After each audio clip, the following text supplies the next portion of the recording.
President Trump sounding off again, this time as he observes the first half-year mark of his presidency. He has vented some very public criticism of his attorney general and of other top Justice Department officials, past and present. John Yang begins our coverage. Good morning. Attorney General Jeff Sessions made it clear today he's not going anywhere for now. We love this job, we love this department, and I plan to continue to do so as long as that is appropriate.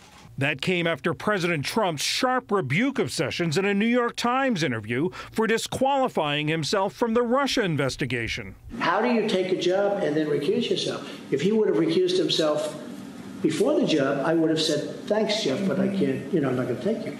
It's extremely unfair, and that's a mild word, to the president.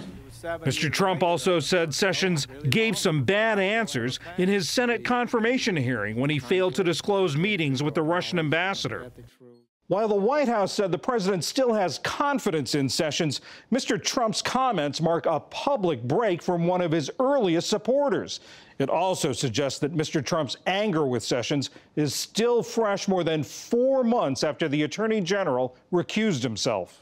In the 50-minute interview, Mr. Trump leveled a new allegation about why fired FBI Director James Comey told him about the uncorroborated contents of a salacious dossier before Inauguration Day. In my opinion, he shared it so that I would think he had it out there. He was asked, as leverage? Yeah, I think so, in retrospect. The president also appeared to warn Special Counsel Robert Mueller to limit his investigation. Mueller was looking at your finances, your family's finances, unrelated to Russia. Is that a red line? Would that be a breach of what his actual I would say yes. Yeah, I would say yes.